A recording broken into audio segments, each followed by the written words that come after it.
কি গো নতুন বউ, 5 দিন হলো বিয়ে হয়েছে, বরের সঙ্গে তো ভালোই সুখে আছো আমার মনে হচ্ছে। হ্যাঁ ঠাকুমা, তুমি ঠিকই বলেছো। আমি আমার বরের সাথে খুব সুখেও আছি আর অনেক আরামেও আছি। হ্যাঁ, তোকে দেখলে বোঝাই যাচ্ছে। কিন্তু ঠাকুমা, এই 5 দিন ধরে তোমার নাতি আমাকে একটা রাতও ঘুমাতে দেয়নি।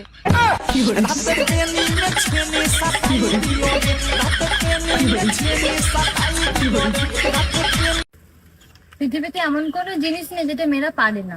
অনেক কাজ আছে যেগুলো মেয়েরা পারে না। কি? 1 ঘন্টা চুপ থাকতে পারবে? দাদু, গরম কিরকম পড়েছে? গরম রে ভাই, বিচি দুটো আমার সিদ্ধ হয়ে গেছে। বলছি শোনা, রাতে রান্নার কি হবে? ওহো, সোনা তো রং বদলাচ্ছে।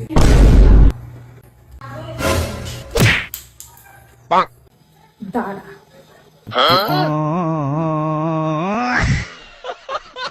মেয়েদের কত কিছু সামলাতে হয়, ঘর সামলাতে হয়, বাবা মাকে সামলাতে হয়, বরকে সামলাতে হয়, তারপর বাচ্চাকে সামলাতে হয়। বাট একটা জিনিস মেয়েরা কখনো সামলাতে পারে না। কি? নিজের এই মুখটা।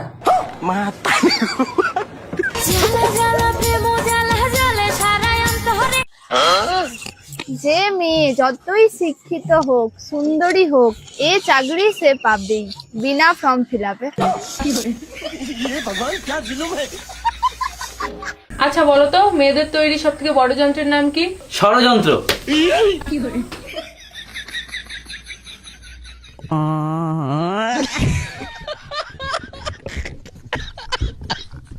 সোনা, হ্যাঁ, পৃথিবীর সবচেয়ে বড় গায়ক কে? পৃথিবীর সবচেয়ে বড় গায়ক হলো মশা। কেন? কারণ তার গান তোমার পছন্দ হোক চাই না হোক, তালি তোমাকে দিতেই হবে। আই লাভ ইউ সোনা। আই লাভ ইউ তো অনেকবার বললে, এবার একটু নতুন কিছু বলো। টুম টাড়াও টিন টিন টিন টিন টাড়াও। টুডুম টেড়েও। আজকে আমার বেবিটার জন্মদিন, বলো কি নেবে? আমি যা চাইবো তুমি তা দিতে পারবে না। আরে বলো না কি নেবে। না না থাক, আরে বলো না। 2 মিনিটের বেশি টিকে থাকতে পারবে?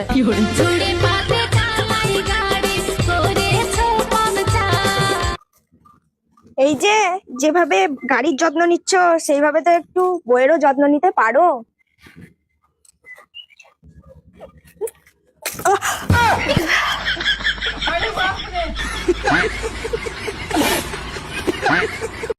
ছেলেদের ছোট থেকে বড় অবধি একটাই বায়না থাকে, দুধু খাবো। বালে শ্বশুর বাড়িতে আর যাবোই না, শাশুড়ি আর ননদ মিলে জ্বালিয়ে খেলে। এখন 1-2 বছর বাপের বাড়িতে থাকবো, বাপের বাড়ি থাকার মজাটাই আলাদা। আরে মা, কোথায় গেলে? আরে মা, তুমি এখানে বসে আছো? আরে মা, কি ব্যাপার, তুই হঠাৎ শ্বশুর বাড়িতে কিছু না জানিয়ে চলে এলি? আরে মা, আর বলো না। এই নাও মা চা। হ্যাঁ দাও। আরে মা, তুই থামলি কেন? তুই বল কেন চলে এলি? আর মা বলো না, আমার শ্বশুর বাড়িতে আমার শাশুড়ি আর আমার ননদ মিলে আমার জ্বালিয়ে মারলো। হ্যাঁ, সে কি বলছিস? হ্যাঁ, তবে নয়তো কি, সারাদিন শুধু ট্যাঁ ট্যাঁ ট্যাঁ ট্যাঁ করতেই থাকে। এ কি বলছো গো দিদি? হ্যাঁ গো বৌদি, ঠিকই বলছি। আরে দিদি, শুধু তুমি নয়, শাশুড়ি আর ননদের জ্বালায় সবাই জ্বলছে। হ্যাঁ, তুমি ঠিকই বলেছো। কবে যে আমার ননদটার বিয়েটা হবে, তাহলে আমি একটু শান্তিতে থাকতে পারবো। আরে দিদি, বিয়ে হয়েও কি শান্তি আছে? সেই দেখবে কদিন পরে পরে বাপের বাড়ি চলে আসবে মাথা খেতে। এই এসব ছাড়তে হবে, তুই কদিন থাকবি তাই বল। আরে মা, আমি যা প্ল্যান নিয়ে আসছি, এখন 1-2 বছর থেকে যাবো। হ্যাঁ, এ কি বলছিস? হ্যাঁ মা, ঠিকই বলছি। আরে দিদি, তুমি যদি 1-2 বছর এখানে থেকে যাও, তোমার স্বামী শ্বশুর শাশুড়ি কোনো অসুবিধা হবে না? আরে আমি তো ওটাই চাই, ওদের অসুবিধাটা হোক, তবেই তো আমার কদরটা বুঝবে। ও আচ্ছা আচ্ছা। আরে আমি ওটা বোঝানোর জন্যই তো ব্যাগপত্র গুছিয়ে নিয়ে বাপের বাড়ি চলে এসেছি। আরে ওরা খুব বার বেড়েছে, সবসময় টাটা টাটা করতেই থাকে। যখন 1-2 বছর যাবো না, একা একা সব করে খেতে হবে, তখন বুঝতে পারবে আমার কদর। ও, তবে এইভাবে ব্যাগপত্র গুছিয়ে নিয়ে শ্বশুর বাড়িতে চলে গেলে তবে ওরা কদর বুঝবে। আরে হ্যাঁ, তবে নয় তো কি। আচ্ছা ঠিক আছে, দাঁড়াও, তাহলে আমি এক্ষুনি আসছি। আরে মা, ও আবার কোথায় গেল? আমি কি করে জানবো ও কোথায় গেল? এই নাও মা, ধরো তোমার সিন্ধুকের চাবি, আর আমি চললাম বাপের বাড়ি। আরে বৌমা, তুমি আবার বাপের বাড়ি যাচ্ছ কেন? ও বাবা, বাপের বাড়ি না গেলে তোমরা তো আমার কদরটা বুঝতে পারছো না। আমিও 2-4 বছর বাপের বাড়িতে ঘুরে আসি, তবে তো তোমরা আমার কদরটা বুঝবে। আরে বৌমা যেও না, দাঁড়াও বৌমা যেও না। আরে বৌমা যেও না, যেও না, দাঁড়াও বৌমা যেও না। ডাক্তার বাবু বলেছেন প্রতিদিন খাওয়ার পর এই ওষুধটা 4 চামচ করে খেতে। কিন্তু আমাদের ঘরে তো মাত্র একটাই চামচ আছে। মা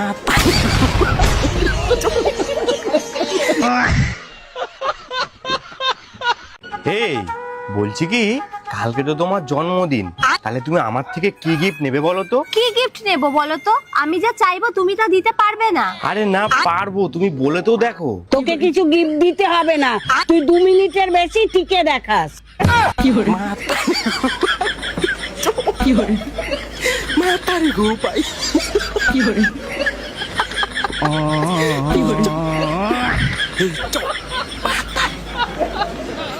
বিয়ের আগে তো বলতে তুমি আমার পাগলের মতো ভালোবাসো, তো কোথায় গেল সেই ভালোবাসা? আমি এখন সুস্থ হয়ে গেছি। আচ্ছা, তুমি যে সারাদিন রান্নার ভিডিও দেখো, একটু তো রান্না করতে পারো না? না তুমিও তো সারাদিন ওইসবের ভিডিও দেখো, তুমি কোনটা পারো ভালো করে দিতে? এই কোথায় রে তুই? এই তো বাবা মন্দিরে এসেছি পুজো দিতে। পিছনে তাকিয়ে দেখ, আমি চণ্ডী পাঠ করছি। ইয়া দেবী সর্বভূতে নমস্তাস্যৈ নমস্তাস্যৈ নমো নমঃ মাতৃরূপেণ।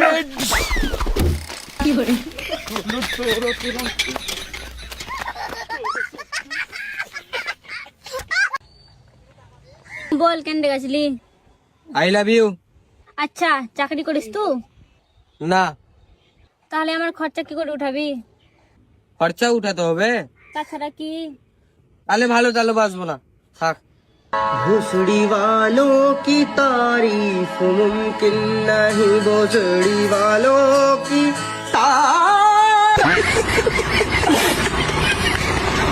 আচ্ছা দাদা, আপনি কি আপনার বউকে ভয় পান? না, না বলতে বললো।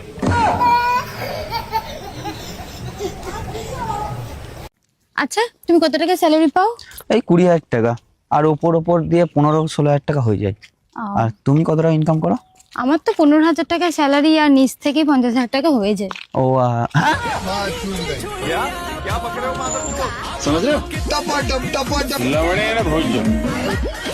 তুমি না আর আমারে আগের মতো ভালোবাসো না, তুমি অনেক বদলে গেছো। আরে কে বললো আমি বদলে গেছি? আমি তোমার আগের মতোই ভালোবাসি। তুমি শুধু একবার বলো যে তোমার নামটা আমি কোথায় লিখবো, বুকে লিখবো নাকি হাতে লিখবো? কি বলে? ওসব ফালতু জায়গায় লিখে কি লাভ? তুমি বরং তোমার জমির দলিলে আমার নামটা লিখে দাও।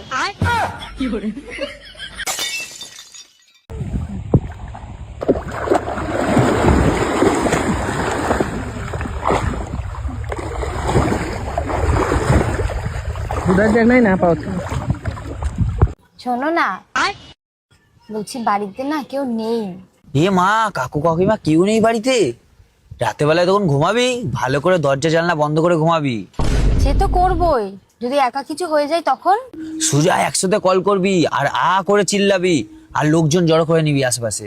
বিরিয়ানি আর স্যালাডের মধ্যে তুই স্যালাডটা প্রেফার করিস তাই না? হ্যাঁ মানে কিছু না। কি সমস্যা আপনাদের? ম্যাডাম, আমার হাজবেন্ড 2 দিন যাবত কিছু খাচ্ছে না, কিছু ওষুধ লিখে দিন।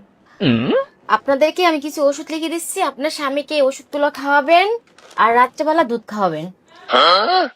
ম্যাডাম, আমি তোকে প্রতিদিন রাত্রে দুধ খেতে দেই, কিন্তু ও তো খায় না, শুধু টেপে।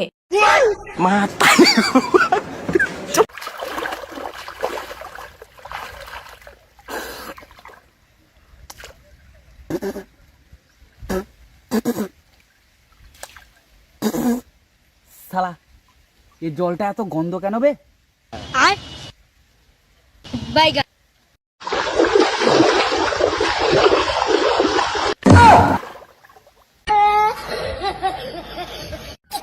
শোনো বৌমা, ভালো করে বাজার করাটা শিখে নেবে। হ্যাঁ মা। বৌমা, তোমার কাছে বাজার করার জন্য যে টাকাটা দিয়েছিলাম এনেছিলে?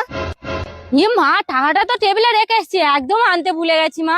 তোমার কি বুদ্ধি শুদ্ধি সব গেছে? টাকাটা না হলে বাজারটা করবো কি দিয়ে? তাহলে মা এখন কি হবে? আচ্ছা ঠিক আছে, চলো দেখছি কি করা যায়। আচ্ছা কারু কাছ থেকে ধার করে নিয়ে বাজারটা করে নিয়ে আসবো। মা মা ওই দেখো। আরে এটা সেই ভাস্কর না? হ্যাঁ মা, ভাস্কর দা তো, কিন্তু এখানে কি করছে? কিছু মনে হয় হারিয়ে গেছে, ওই জন্য মনে হয় খুঁজছে। চলো গিয়ে দেখি। ভাস্কর দা এখানে কি খুঁজছো? আর বলো না, আমার সোনার আংটিটা আনছিলাম, এখানে পড়ে গেছে, আর খুঁজে পাচ্ছি না। মা সোনার আংটি? ভাস্কর, মনে হয় না নোংরার মধ্যে আর খুঁজে পাবি। কি আর করবি, যা বাড়ি চলে যা।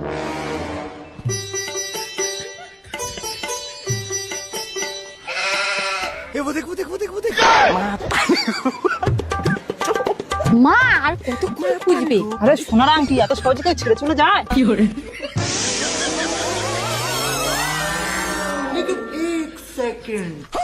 মা চলে যাচ্ছে, এবার চলো।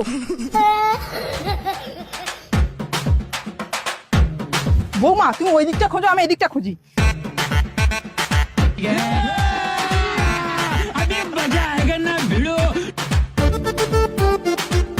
বৌমা আমার দম হয়ে গেছে, তুমি খোঁজো, আমি একটু বসি। আচ্ছা মা ঠিক আছে। মা এবার তুমি একটু খোঁজো, আমি একটু বসি। A few moments later. মা সন্ধে হয়ে গেল, মনে হয় না আর খুঁজে পাওয়া যাবে, চলো বাড়ি চলো। হ্যাঁ বৌমা চলো। মা পেয়েছি, কিন্তু ভাস্কর দা যে বললো সোনার আংটি, এটা তো সোনার আংটি না। আমাদের সঙ্গে ইয়ার কি, চলো তো বাড়িতে। ভাস্কর, এ ভাস্কর, ভাস্কর। কি হলো মাসিমা? তোমার বর আমাদেরকে মিথ্যা কথা বলেছে। কে এসছে গো সোনা? এই তো মাসিমা এসে কি মিথ্যে কথা বলেছে মাসিমা? আসলে আমরা এই আংটিটা পেয়েছি, তাই তোমাদেরকে দিতে এলাম। ধন্যবাদ। ঠিক আছে, ধন্যবাদ লাগবে না, শুধু বরকে বলো অন্য নামে ডাকতে, সোনা নামটা ঠিক ভালো লাগে না। আমি কখনো ভাবিনি যে তুমি আমাকে ভেবে ধোকা দেবে। আমি আবার কি খারাপ কাজ করলাম? তুমি একটা মেয়ের সাথে সারা রাত কাটিয়ে এসে আমাকে জিজ্ঞাসা করছো কি খারাপ কাজ করেছি। এই সব কিছু আমি তোমার জন্যই করেছি। এসব কি বলছো তুমি? তুমি তো কদিন আগে একটা স্বপ্ন দেখেছিলে যে আমি অন্য একটা মেয়ের সাথে রাত কাটিয়েছি। তোমার স্বপ্ন পূরণ করার জন্য আমি সবকিছু করতে পারি। হ্যালো বন্ধুরা, ভিডিও ভালো লাগলে চ্যানেলকে সাবস্ক্রাইব করে দিবেন।